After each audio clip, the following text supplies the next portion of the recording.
Hello students, welcome to my channel Sync Physics with Suraj. I am Suraj, your physics guide through your whole journey of class 11, 12, NEET and JEE examination. So in today's video we will discuss about neutral point and zero potential of any 2 points, right? इसके बारे में हम थोड़ा discuss करेंगे. बच्चों की common problem है neutral point find करना, जीरो पोटेंशियल फाइंड करना.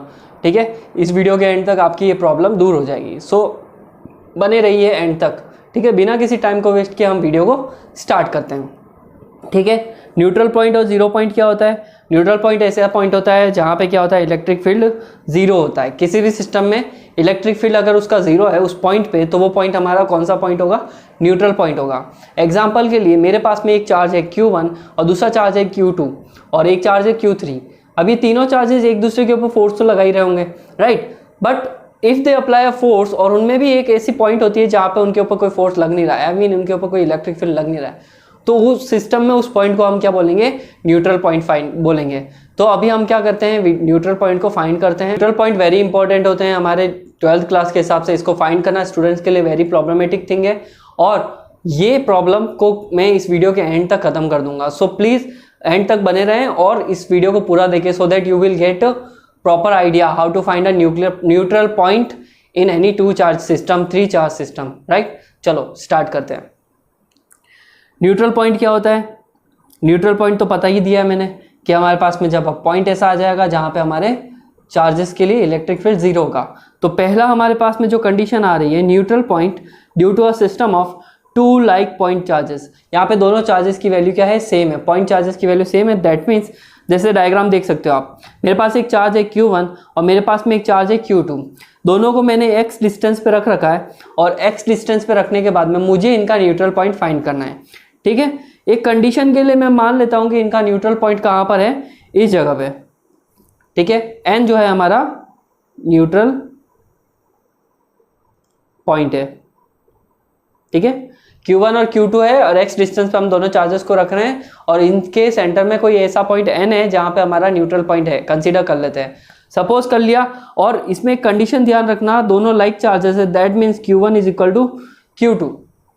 ठीक है, तो अभी इसके लिए हमें क्या निकालना है? एक्सप्रेशन निकालना है. चलो इसके लिए एक्सप्रेशन निकालते हैं. तो सामने पता पड़ रहा है आपको, न्यूट्रल पॉइंट से Q1 की डिस्टेंस कितनी है? x1. और न्यूट्रल पॉइंट से x2 की न्यूट्रल पॉइंट से n की डिस्टेंस कितनी है? x2. ठीक है, x2 डिस्टेंस तक हमारा न्यूट्रल पॉइंट है Q2 से और x1 डिस्टेंस तक हमारा पॉइंट है n, x1 डिस्टेंस से है Q1. ठीक है, x2 को आप ये भी लिख सकते हो, x2 can be written as x minus x1. इस पूरे x में से अगर तुम x को माइनस करोगे, इस पूरे x में से इतना सा पोर्शन माइनस करोगे, then obviously you will get x2, right? तो ये कुछ हमारे पास में कंडीशंस है. ये थोड़ा बहुत आइडिया है कि क्या हो रहा है इस डायग्राम में. ठीक है, तो न्यूट्रल पॉइंट पे इलेक्ट्रिक फील्ड क्या होगा? दोनों पे इक्वल होगा, तभी हम कह सकते हैं कि इलेक्ट्रिक फील्ड जीरो है. तो electric field due to Q1 equal to electric field due to Q2. Q1 और Q2 की वजह से इलेक्ट्रिक फील्ड निकालना है. इलेक्ट्रिक फील्ड का फॉर्मूला क्या होता है? KQ अपॉन R1 का स्क्वायर, KQ अपॉन R2 का स्क्वायर.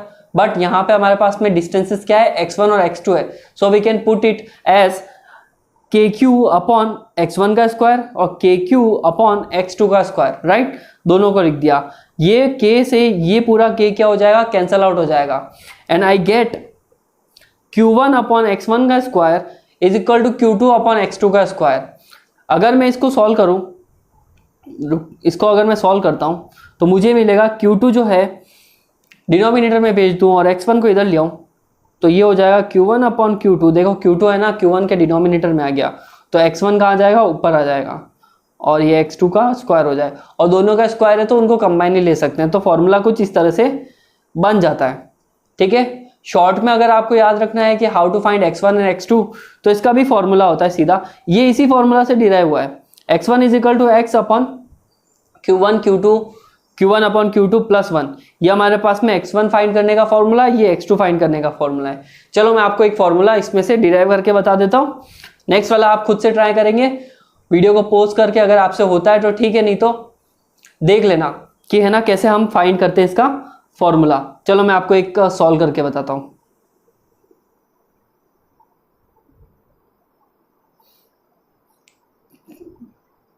ठीक है, अभी मेरे पास में ये है, तो चलो कंडीशन क्या आई है हमारे पास में, Q1 upon Q2 which is equal to x1 upon x2, right. मैंने ऑलरेडी बताया था x2 को क्या लिख सकते हैं हम, x माइनस x1 ये लिख सकते हैं।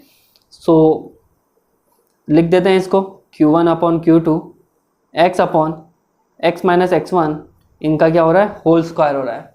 मैं टर्म्स को उल्टा कर देता हूँ, अगर मैं टर्म्स उल्टी करूँगा तो ऑब्वियस सी बात है, इस तरफ से Q2 अपॉन Q1 हो जाएगा, ये हो जाएगा x minus x1 upon x, ठीक है, x1 ठीक है, ये कुछ इस तरह से हो जाएगा।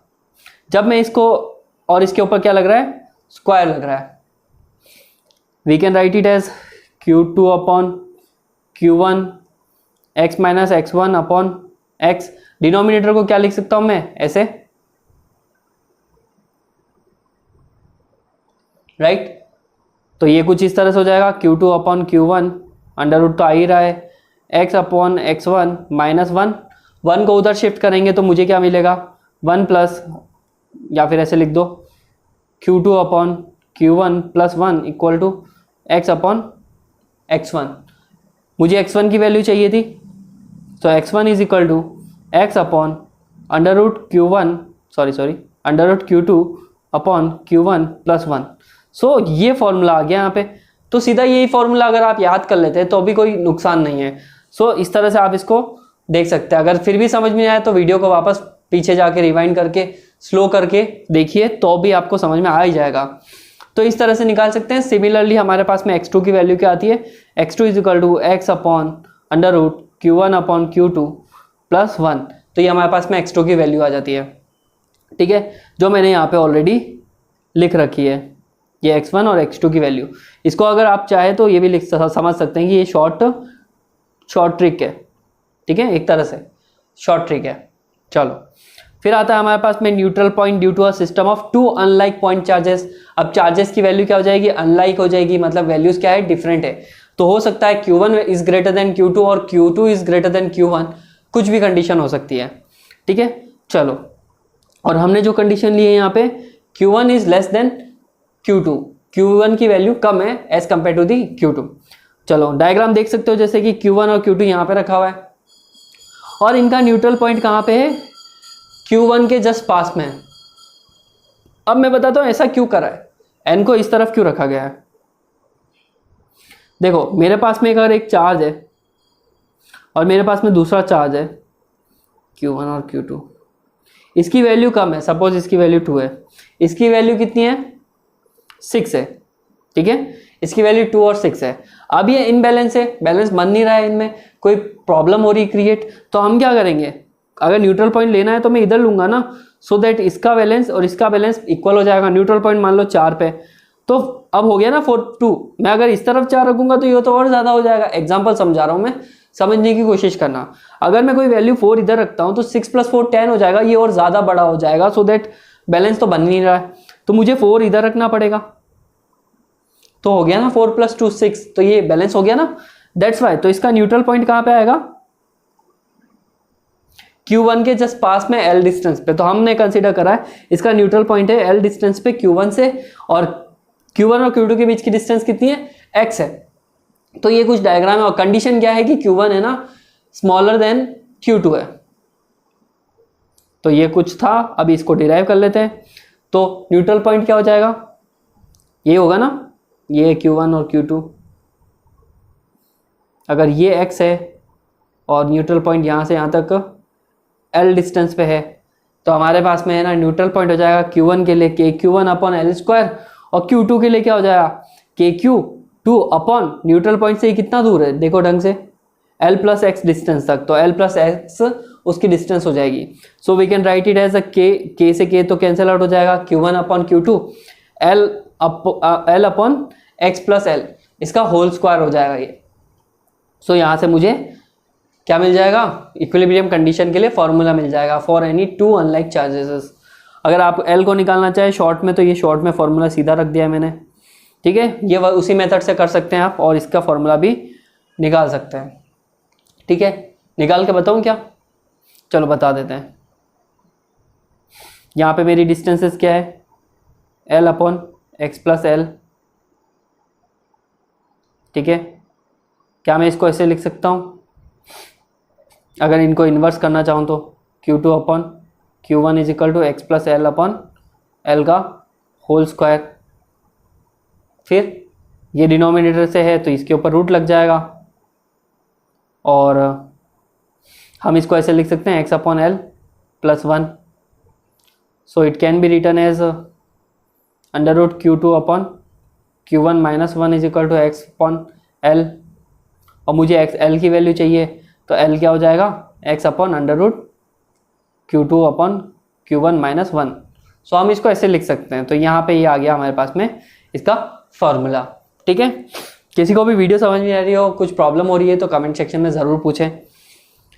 ज़ीरो पोटेंशियल क्या होता है? अब ज़ीरो पोटेंशियल वो होता है जब हमारे पास में सिस्टम का दो पोटेंशियल रिजल्टेंट पोटेंशियल ज़ीरो होना चाहिए। किसी कंडीशन में होगा, किसी कंडीशन में नहीं होगा। चलो वन बाय वन करके इसके पॉइंट्स देख लेते हैं, और इसमें कोई प्रॉब्लम हो तो वो भी क्लियर कर लेते हैं। If the both charges are like then resultant potential is not zero. जब दोनों चार्जेस है ना लाइक होंगे, एक जैसे होंगे, तो रिजल्टेंट पोटेंशियल जीरो नहीं हो सकता। क्यों? क्योंकि है ना वो दोनों अगर पास में रखे हैं और उनमें है ना एक चार्ज दूसरे पे और दूसरा चार्ज पहले पे कोई फोर्स लगा रहा होगा, ठीक है, तो इसका मतलब किसी ना किसी तरफ से पोटेंशियल लग ही रहा है, तो net potential resultant potential zero नहीं होगा। एक पे हो सकता है बट नेट पोटेंशियल जीरो नहीं होगा। बट वो किस कंडीशन में? जब पॉइंट क्या होगा, फाइनाइट। इनफाइनाइट की बात नहीं कर रहे, इनफाइनाइट पे तो पॉइंट कुछ भी हो सकता है, वहाँ जीरो भी हो सकता है, वहाँ इनफाइनाइट भी हो सकता है, बट हम फाइनाइट डिस्टेंसेस की बात कर रहे हैं जब चार्जेस ऐसे रखे हुए हो। ठीक है, if the charges are unequal and unlike, तो वहाँ पे रिजल्टेंट पोटेंशियल जीरो होगा। बट सरफेस क्या होनी चाहिए? क्लोज कर्व्ड होना चाहिए। जब चार्ज घूम फिर के उसके अंदर एक क्लोज कर्व के अंदर आ रहा है तो कह सकते हो क्लोज कर्व में हमारा पोटेंशियल जीरो हो सकता है। In the case of any two like charges और unlike charges, two like charges में तो वो जीरो नहीं है, और लाइक चार्जेस में वो क्या हो जाएगा, जीरो हो जाएगा। कंडीशंस को बहुत अच्छे से ध्यान रखना। Along the line joining two charges, two such point exist, one lies inside and the other lies outside the charge, and the joining the charge both above the line never to the smaller charges। देखो अब अपने पास में potential के case में दो point आ सकते हैं, या तो वो उसके इंटरनल होगा या फिर एक्सटर्नल होगा जब हम उनके जीरो पोटेंशियल की बात करेंगे। तो देखो यहाँ पे भी जीरो पोटेंशियल हो सकता है और एक्सटर्नल पॉइंट पे भी जीरो पोटेंशियल हो सकता है इस जगह पे। ठीक है, दोनों जगह पे हो सकता है। तो दोनों के लिए फॉर्मूला निकाल देते हैं। देखो we have a charge Q1 Q2 और इनका न्यूट्रल पॉइंट सेंटर में दे रखा है n, x1 डिस्टेंस पे है n पॉइंट और x2 डिस्टेंस पे है Q2 उससे, और टोटल डिस्टेंस कितनी है x। ठीक है जी, तो इनका फॉर्मूला क्या हो जाएगा? देखो पोटेंशियल का फॉर्मूला क्या होता है, K Q अपॉन R। तो Q क्या है, Q1, R क्या है हमारे पास में, x1, और K तो आगे लगेगा ही, ऑब्वियस सी बात है K। ठीक है, मैंने यहाँ पे K इसलिए नहीं लगाया क्योंकि यहाँ पे K होता, यहाँ पे भी K होता, तो K से K तो वैसे ही कट है, तो कोई वैल्यू नहीं बन रही है। तो Q1 अपॉन x1 और Q2 upon x minus x1, अच्छा x2 होगा जिसकी जगह पे मैं क्या रख सकता हूँ, x माइनस x1 रख सकता हूँ।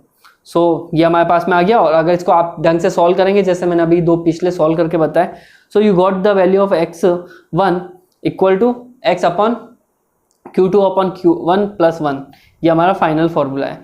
और एक्सटर्नल पॉइंट के लिए हमारा फाइनल फॉर्मूला क्या हो जाएगा, x is equal to x upon Q2 upon Q1 minus 1। ठीक है, ये फॉर्मूला आ जाएगा हमारे पास में, कोई दिक्कत नहीं। साइन का थोड़ा ध्यान रखना पोटेंशियल वगैरह में न्यूमेरिकल करते समय, अदरवाइज सारी चीज़ें बिगड़ जाएगी। ठीक है, तो आज की इस वीडियो में इतना ही, और वीडियो पसंद आया तो प्लीज़ लाइक कीजिए, शेयर कीजिए, सब्सक्राइब कीजिए चैनल को, और शेयर कीजिए उन दोस्तों के साथ में जो IIT JEE नीट और 11th-12th की तैयारी कर रहे हैं, सो दैट उनको अच्छा कंटेंट मिल सके। ठीक है, इंस्टाग्राम को फॉलो कीजिए और वहाँ पे जाके मुझसे कुछ भी डाउट्स पूछ सकते हैं। ठीक है, मिलते हैं नेक्स्ट वीडियो में।